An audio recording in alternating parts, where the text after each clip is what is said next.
Hello, my name's Laura Ray, and I'm at Georgetown College studying in the Masters of Arts Teacher Leader program with an ESL endorsement.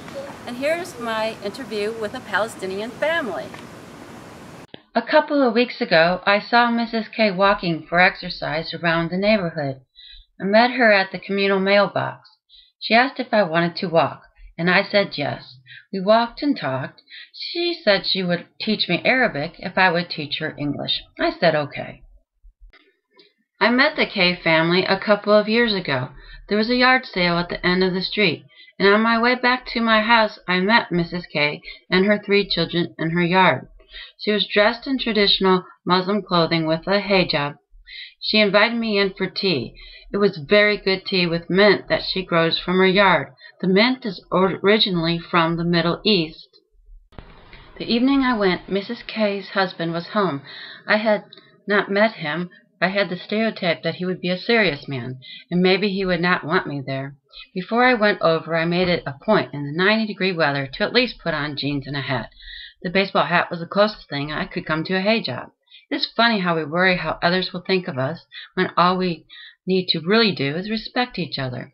I used to think the hijab was a form of disempowerment, as the media often portray the use of it. However, women who wear hijabs in the American public must be very strong, proud, and brave to do so in an atmosphere of stereotypes. Once inside the home, Mrs. K told Mr. K that I would like to learn Arabic. He was so quick to say, "You want to learn Arabic? I teach you Arabic." As I tried to pronounce his name correctly, he said, "Just call me Happy."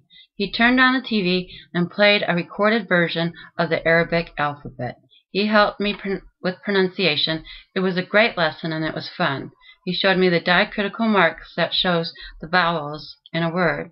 Arabic has both a deep orthography when vowel diacritical marks are absent and shallow orthography when vowel diacritical marks are present. Also, what is different between Arabic and English is that sentences in English have a verb, whereas there are sentences in Arabic that do not have a verb. In Arabic, the long vowels are pronounced longer than in English. There are 3 vowels that have long and short sounds.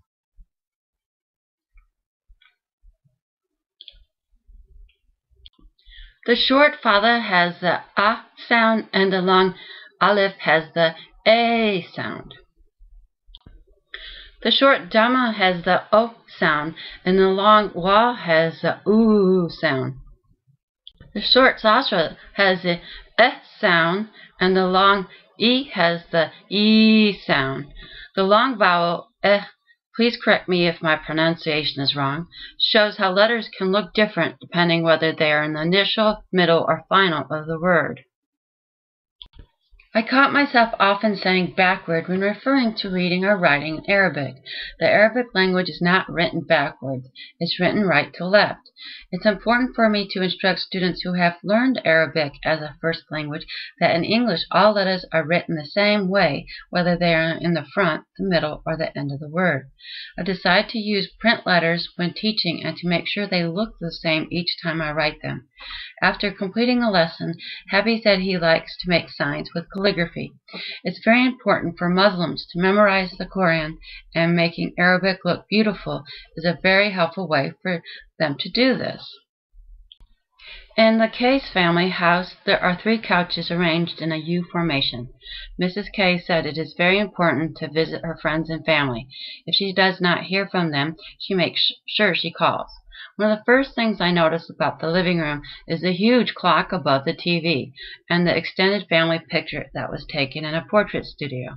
I asked Mrs. K if she prayed during the day, and when I asked her if that is the reason why she has such a big clock, we both had a laugh from it.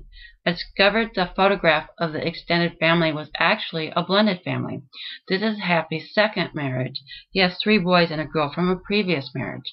I stereotype Muslim families of never divorcing, so I was surprised to find out this was a 2nd marriage. The next visit, Mrs. K said she would like to take the GED. I showed her how to use the Lexington Public Library catalog and put a book on hold so it would be transferred to the library she would like to check it out. When I asked if Happy would approve for her to study for the GED, she mentions how Muslim women are stubborn and will get their way. That is why she wants to further her schooling, and that is why she wants the best for both her girl and boys. Mrs. K is very proud of her daughter wants to be a pharmacist. She sends her children to a private school that teaches them Arabic. Here is a mosque her daughter drew and colored at school. I think there are stereotypes that women who wear hijabs are not encouraged to have an education.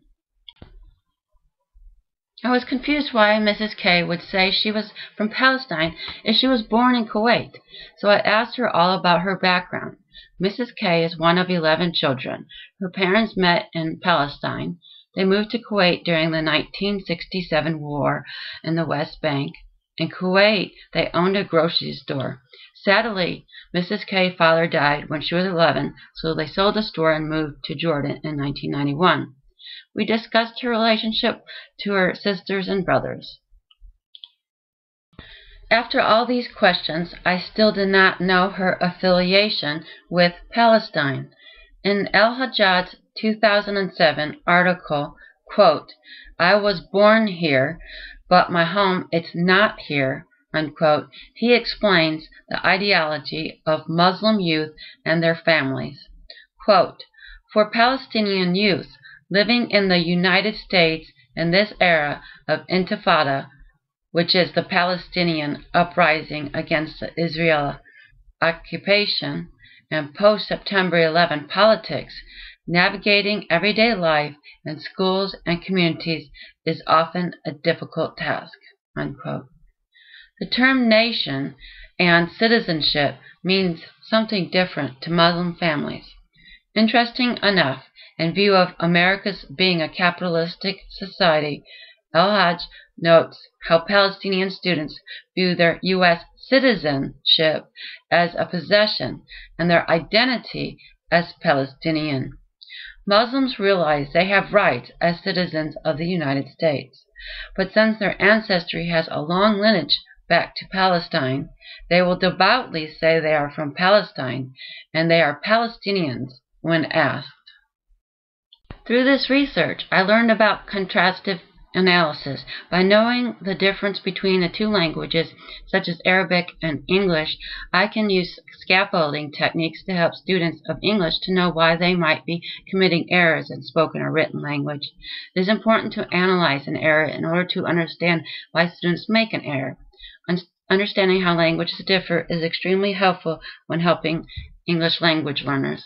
I'm excited and more confident to help Mrs. K with the knowledge I am gaining from reading about the Arabic language. Thank you for listening. Check back for more interviews.